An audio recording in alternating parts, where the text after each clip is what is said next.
اس زمانے میں مشرکین کیا کرتے تھے کہ جانوروں کو لے کے اور اپنے بتوں کے نام پہ وقف کر دیا کرتے تھے، اور جانور جو بھی اپنے بت کے نام پہ وقف کرتے تھے اس کے کان کاٹ دیا کرتے تھے، اس کے کان چیر دیا کرتے تھے۔ تو اللہ تعالیٰ یہ کہہ رہے ہیں کہ شیطان نے انہیں یہ بات سکھائی کہ ایسا کرو، ایک تو جانوروں کو اپنے بتوں کے نام پہ وقف کر دو اور پھر ان کے کان چیر ڈالو۔ کتنا بڑا ظلم ہے، ایک چیز کو اللہ تعالیٰ نے پیدا کیا، اللہ تعالیٰ کے نام پہ قربان کرنے کے بجائے آپ اسے اپنے بتوں کے نام پہ قربان کر رہے ہیں، بتوں کے نام پہ وقف کر رہے ہیں، اور پھر ظلم یہ کہ ان کے کان چیر رہے ہیں، اور بھی ان کے یعنی فزیکل اتنا ٹارچر ان جانوروں کو بیچاروں کو کیا کرتے تھے۔ اور پھر بات آ رہی ہے آگے جو آج کل بہت ہی کامنلی ہمیں اس دنیا میں نظر آ رہی ہے، وہ یہ ہے، اور ان سے کہوں گا کہ اللہ تعالیٰ کی بنائی ہوئی صورتوں کو بگاڑ دو۔ اللہ اکبر! اس زمانے میں اگر دیکھا جائے تو یہ ہوا کرتا تھا کہ سورج، چاند، ستارے، جو بھی چیزیں اللہ تعالیٰ نے بنائی ہیں، جس کام کے لیے بنائی ہیں اس کام کو چھوڑ کے ان سب کو معبود بنا لیا جاتا تھا، ان کی پوجا کرنے لگتے تھے، انہیں اپنا خدا ماننے لگتے تھے۔ تو اللہ تعالیٰ یہ کہہ رہے ہیں کہ چیزیں بنائی کس لیے ہیں اور تمہیں استعمال کس لیے کر رہے ہو انہیں۔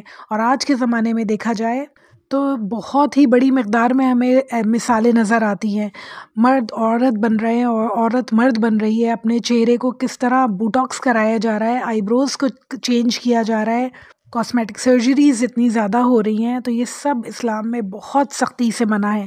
اللہ تعالیٰ کہتے ہیں کہ جیسا میں نے انسان کو بنایا ہے بہت خوبصورت بنایا ہے، ہر انسان اپنے حساب سے بہت خوبصورت ہے، تو اس میں چینجز کروانا، اپنے چہرے میں چینجز کروانا بہت زیادہ منع ہے۔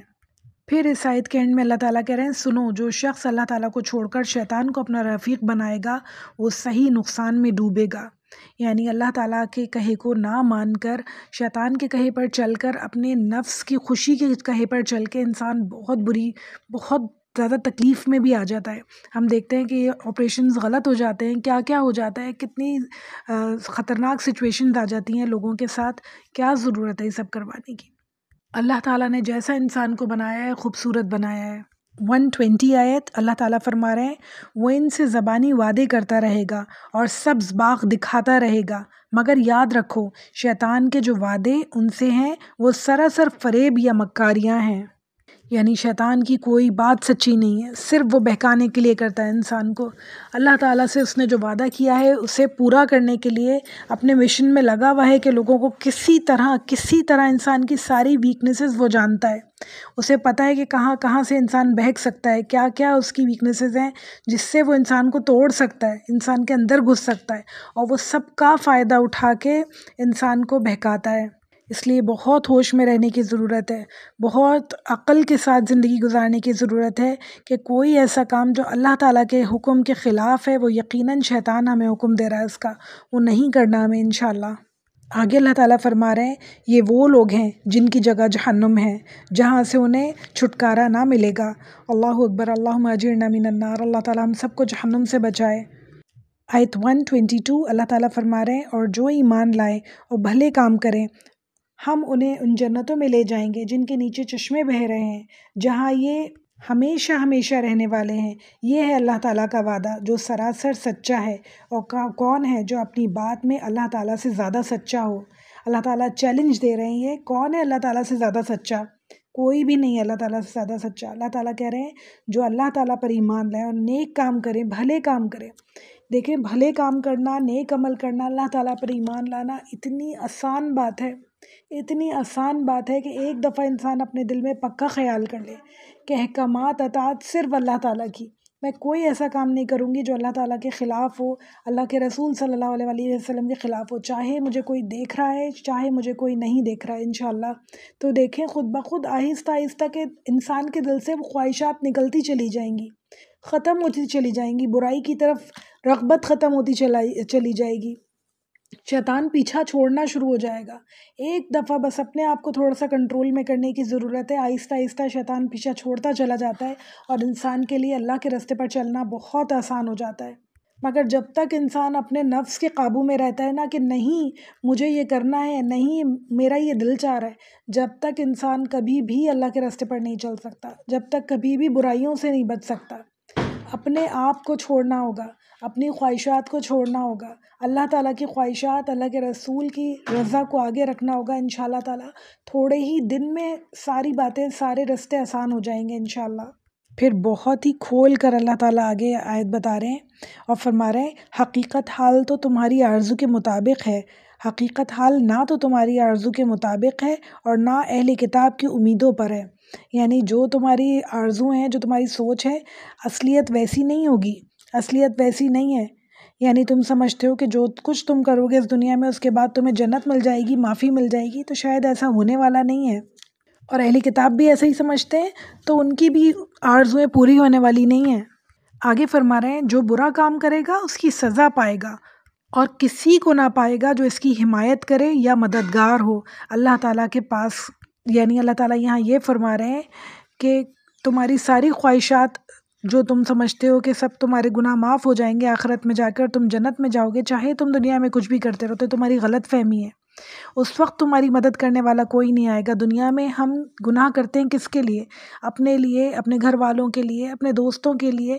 وہاں کوئی نہیں آئے گا بچانے کے لیے۔ اللہ تعالیٰ کے پاس تمہاری سزا میں سے حصہ بانٹنے کے لیے کوئی نہیں آئے گا، صرف اور صرف انسان خود ہوگا جسے بھگتنا ہوگا۔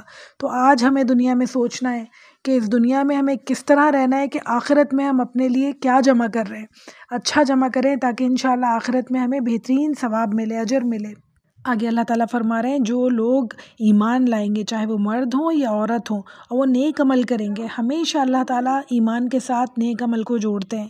ہم ہمیشہ بات کرتے ہیں کہ ایمان نیک عمل کے بغیر انکمپلیٹ ہے، اور نیک عمل ایمان کے بغیر انکمپلیٹ ہے۔ دونوں چیزوں کا ایک دوسرے کے لیے لازم اور ملزوم ہے کہ جب ایمان کی بات کی ہے تو نیک عمل اس کے ساتھ اللہ تعالیٰ ہمیشہ جوڑتے ہیں، کہ چاہے وہ مردوں کے ہوں یا عورتوں کے ہوں۔ یقیناً ایسے لوگ جنتوں میں داخل ہوں گے، اور کھجور کی گٹھلی کے شگاف کے برابر بھی ان کا حق نہ مارا جائے گا۔ یعنی ایک تو کھجور چھوٹی سی، پھر اس کی گٹھلی اس سے بھی چھوٹی، اور پھر اس کے اوپر جو ایک باریک سی اسکن ہوتی ہے نا، اس کی بات کر رہا ہے اللہ تعالیٰ کہ کھجور کی گٹھلی کے شگاف کے برابر بھی کسی کا حق نہیں مارا جائے گا۔ جس نے نیکی کی ہے، جس نے اچھا کام کیا ہے، چاہے دنیا میں اسے اپریسیشن ملے نہیں ملی ہو۔ ہم سوچتے ہیں کہ دنیا میں تو ہمیں کوئی پوچھ ہی نہیں رہا، کوئی ہماری تعریف ہی نہیں کر رہا، کیا فائدہ ایسی نیکی کا، کیا فائدہ ایسے اچھے کاموں کا کہ ہماری کوئی تعریف ہی نہیں کر رہا، کوئی نوٹس ہی نہیں کر رہا، چھوڑو ہم بھی باقی لوگوں کی طرح ہو جاتے ہیں، سوچتے ہیں نا ہم ایسا۔ تو اللہ تعالیٰ کہہ رہے ہیں وہاں تمہارا اتنا سا بھی حق نہیں مارا جائے گا۔ کیا حیثیت ہوتی ہے کھجور کی گٹھلی کی، اس کی اوپر اسکن ہوتی ہے، اس کی کیا حیثیت ہوتی ہے؟ کچھ بھی نہیں ہوتی۔ اللہ تعالیٰ کہہ رہے ہیں اس سے بھی باریک تمہارا جو ہے، جو تمہاری نیکی ہے وہ ضائع نہیں ہوگی۔ اللہ تعالیٰ ہر بات کو لکھ رہے ہیں۔ اللہ تعالیٰ کے لیے ہم سب کو نیکیاں کرنی چاہیے، اللہ تعالیٰ کے لیے ہم سب کو بھلائیاں کرنی چاہیے، اللہ تعالیٰ کے لیے ہمیں لوگوں کی خدمت کرنی چاہیے، لوگوں سے محبت کرنی چاہیے، اور اس بات کا یقین ہونا چاہیے کہ انشاءاللہ تعالیٰ اللہ تعالیٰ ہماری نیکیوں کو ضائع نہیں کریں گے۔ اللہ تعالیٰ سب کچھ لکھ رہے ہیں، اللہ تعالیٰ سب کچھ جانتے ہیں۔ 125 آیت اللہ تعالیٰ فرما رہے ہیں باعتبار دین کے اس سے اچھا کون ہے جو اپنے آپ کو اللہ تعالیٰ کے تابع کر دے اور جو نیکوکار ہو، ساتھ ہی یکسوئی والے ابراہیم کے دین کی پیروی کر رہا ہو، اور ابراہیم علیہ السلام کو اللہ تعالیٰ نے اپنا دوست بنا لیا ہے۔ سبحان اللہ، اللہ تعالیٰ ہم سب کو بھی اپنا دوست بنا لے انشاءاللہ، ہم سب کو ایسے اعمال کرنے کی توفیق نصیب فرمائے، اتنا بہترین دل ہو ہمارے پاس کہ ابراہیم علیہ السلام جیسے اتنا فوکسڈ انسان اللہ تعالیٰ ہمیں بنائے کہ اللہ تعالیٰ ہم سب کو اپنے دوستوں میں شامل فرما لے انشاءاللہ۔ یہاں ابراہیم علیہ السلام کو اللہ تعالیٰ ایک مثال کے طور پہ پیش کر رہے ہیں، ایک کامیابی کی مثال کے طور پہ، نمونے کے طور پہ، کہ دیکھو کامیاب ہوئے حضرت ابراہیم علیہ السلام، کہ انہوں نے اپنے آپ کو اللہ تعالیٰ کے تابع کر لیا تھا، اللہ تعالیٰ کی سپردگی میں دے دیا تھا کہ اللہ تعالیٰ جیسے آپ کی مرضی ہے، جیسے آپ کی مرضی ہے میں ویسے ہی رہوں گا، اور میں ہمیشہ خوش ہوں، ہمیشہ شکر گزار بندوں میں سے ہوں۔ ہمیشہ جتنی آزمائشیں آئیں بہت خوشی کے ساتھ انہوں نے ان کو قبول کیا، اور پھر بھی شکر گزار بندوں میں شامل رہے، صبر کرنے والوں میں شامل رہے۔ پھر اللہ تعالیٰ فرما رہے ہیں آسمانوں اور زمینوں میں جو کچھ ہے سب کچھ اللہ تعالیٰ کا ہے، اور اللہ تعالیٰ ہر چیز کو گھیرنے والا ہے، یعنی ہر چیز کا علم اللہ کے پاس ہے، اور ایک دن آئے گا کہ اللہ تعالیٰ سب چیزوں کو گھیر لے گا، سب کو پکڑ لے گا، سب کی حساب کتاب لے گا، کہ اس آسمانوں اور زمینوں میں جتنی مخلوق ہیں، جتنی چیزیں ہیں، سب کا حساب کتاب ایک دن ہونے والا ہے۔ اب آگے اللہ تعالیٰ بات کا رخ چینج کر رہے ہیں اور فرما رہے ہیں آپ سے عورتوں کے بارے میں حکم دریافت کرتے ہیں، آپ کہہ دیجئے کہ خود اللہ تعالیٰ ان کے بارے میں حکم دے رہا ہے، اور قرآن کی وہ آیتیں جو تم ان یتیم لڑکیوں کے بارے میں پڑھتے ہو جنہیں ان کا مقرر حق تم نہیں دیتے، اور انہیں اپنے نکاح میں لانے کی رغبت رکھتے ہو۔ یعنی اللہ تعالیٰ یہاں یہ بات کر رہے ہیں کہ سورہ نساء کی آیت نمبر 3 میں ہم نے پڑھا کہ اللہ تعالیٰ فرما رہے تھے کہ یتیم لڑکیوں سے جب شادی کرو تو ان کا حق مہر انہیں دے دیا کرو. تو جب تم اللہ تعالیٰ کہہ رہے ہیں کہ ان سے شادی کرنے کی رغبت تو رکھتے ہو مگر ان کا حق انہیں نہیں دیتے، انہیں مہر نہیں دیتے، پھر ان کے ساتھ حسن سلوک نہیں کرتے، اچھا برتاؤ ان کے ساتھ برابری کا نہیں کرتے ہو، تو اللہ تعالیٰ کہہ رہے ہیں کہ یہ اچھی بات نہیں ہے. پھر اس کے بعد اللہ تعالیٰ کہہ رہے ہیں اور کمزور بچوں کے بارے میں، اللہ تعالیٰ کمزور بچوں کے بارے میں بھی حکم دیتے ہیں کہ یتیم ہے اگر وہ تو ان کے ساتھ حسن سلوک کرو، ان کا مال ان کے بڑے ہونے سے پہلے نہ کھا جاؤ، اپنے مال کے ساتھ ان کا مال ملا کے نہ کھا جاؤ، اپنا برا مال ان کے اچھے مال کے بدلے ایکسچینج نہ کر لو. یہ ساری باتیں ہم نے سورہ نساء میں ہی پڑھی، وہ آیتیں ہی اللہ تعالیٰ دوبارہ یہاں پہ دہرا رہے ہیں. اور پھر کہہ رہے ہیں اور اس بارے میں کہ یتیموں کا خیال انصاف کے ساتھ رکھو، یعنی سارے معاملات بہت انصاف کے ساتھ ہونے چاہیے، ان کا مال جو ہے بہت انصاف کے ساتھ خرچ کرو. اللہ تعالیٰ نے، ہم نے دیکھا سورہ نساء میں ہی شروع میں اللہ تعالیٰ نے حکم کیا تھا کہ اگر تمہارے پاس یتیم بچے ہیں اور تمہارے پاس خود کمی ہے مال کی تو ان کا مال تم استعمال کر سکتے ہو کھانے پینے میں اور خرچے میں، مگر بہت طریقے کے ساتھ.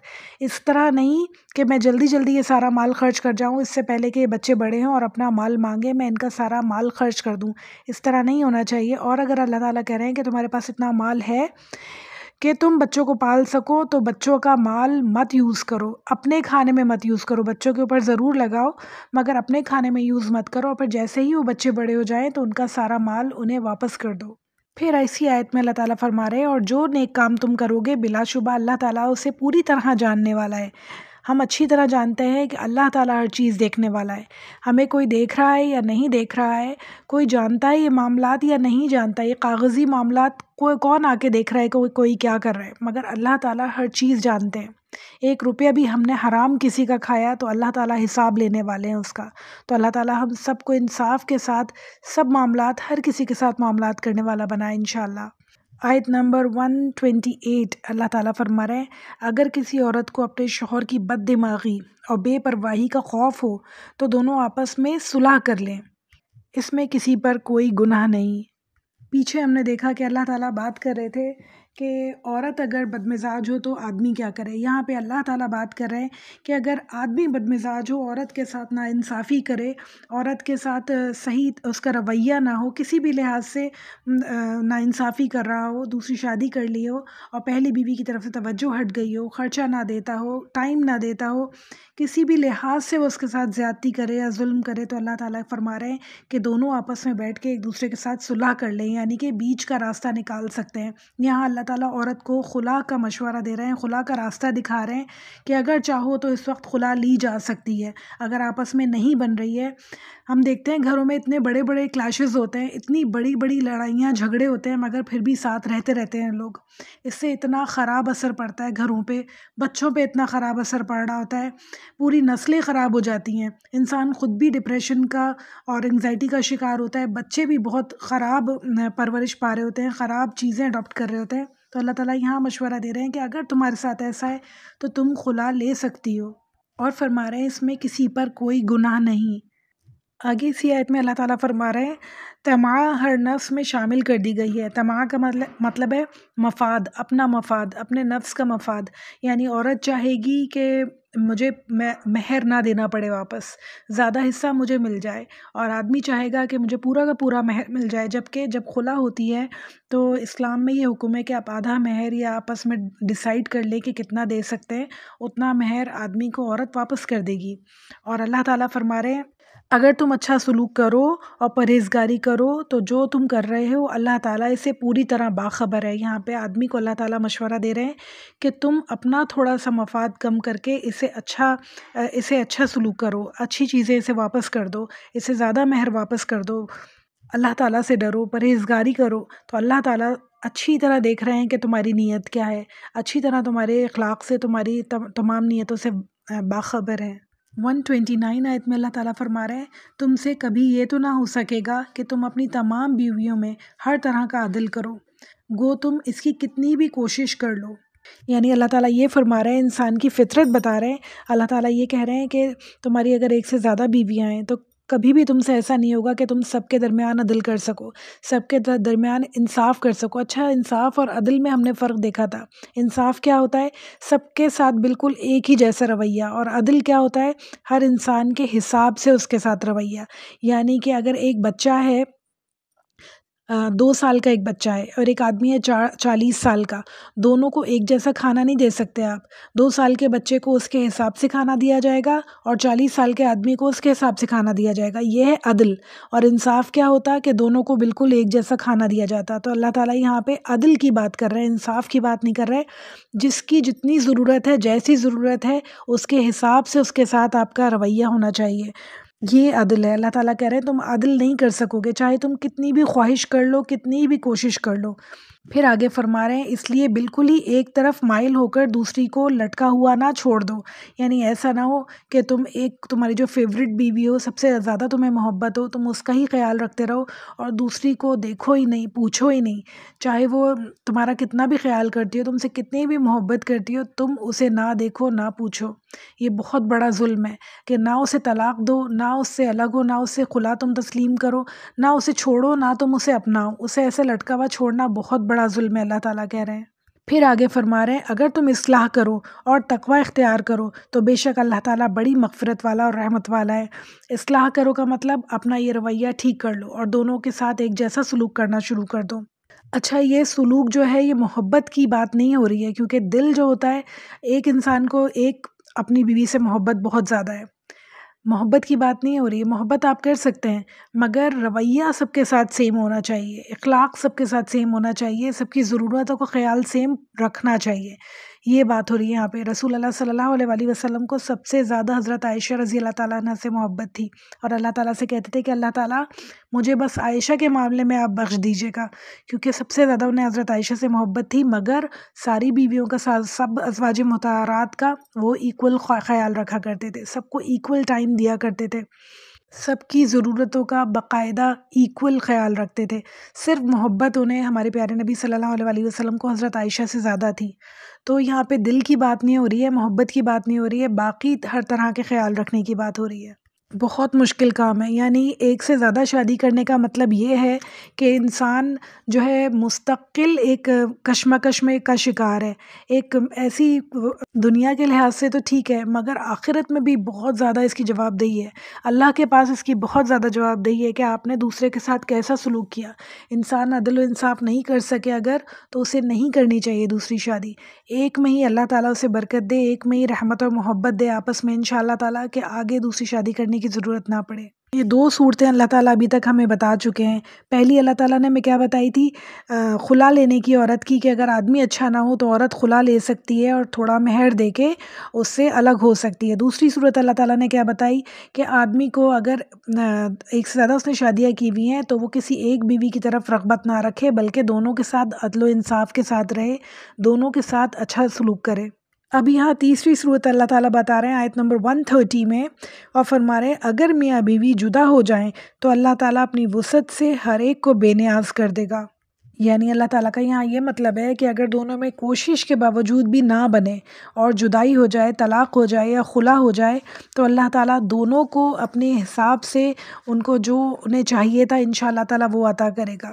یعنی اللہ تعالیٰ یہاں یہ اجازت دے رہے ہیں کہ طلاق ناپسندیدہ ترین عمل ہے، مگر اگر تم لوگ کی نہیں بن رہی ہے اور الگ ہو جاؤ تو اللہ تعالیٰ عورت کو اس کے حساب سے اس کا پسندیدہ شوہر عطا فرمائے گا، اور جو مرد ہے اس کو اس کی پسندیدہ بیوی عطا فرمائے گا انشاءاللہ۔ اللہ تعالیٰ وسعت والا اور حکمت والا ہے، یعنی اللہ تعالیٰ بہت دینے والے ہیں، اللہ تعالیٰ کے پاس کوئی کمی نہیں ہے، اللہ کے خزانے میں کوئی کمی نہیں ہے۔ ایک حدیث میں آتا ہے، ابو داؤد کی حدیث ہے یہ، طلاق حلال تو ہے لیکن یہ ایسا حلال ہے جو اللہ تعالیٰ کو سخت ناپسند ہے۔ اس کے باوجود بھی اللہ تعالیٰ نے اس کی اجازت دی ہے، ہم دیکھتے ہیں، کیونکہ بعض دفعہ ایسے حالات آ جاتے ہیں، ایسے موڑ آ جاتے ہیں کہ 2 لوگوں کی آپس میں نہیں بن رہی ہوتی ہے، کیونکہ 2 لوگ الگ الگ جگہوں سے آئے ہوئے، الگ الگ ذہنوں کے لوگ، الگ الگ طرح کی ان کی پرورش ہوئی ہوئی۔ بہت دفعہ ایسا ہوتا ہے کہ انسان چاہتے ہوئے بھی نہیں نبھا پا رہا ہوتا ہے، نہیں گزر ہو رہی ہوتی ہے، تو اس وقت اللہ تعالیٰ دونوں میں شدید نا اتفاقی نہ ہو، لڑائی جھگڑے نہ ہو، اس سے پورا گھر متاثر نہ ہو، لوگوں کے بچوں کے ذہن متاثر نہ ہو، اللہ تعالیٰ اجازت دیتے ہیں کہ آپ خلا یا طلاق لے سکتے ہیں۔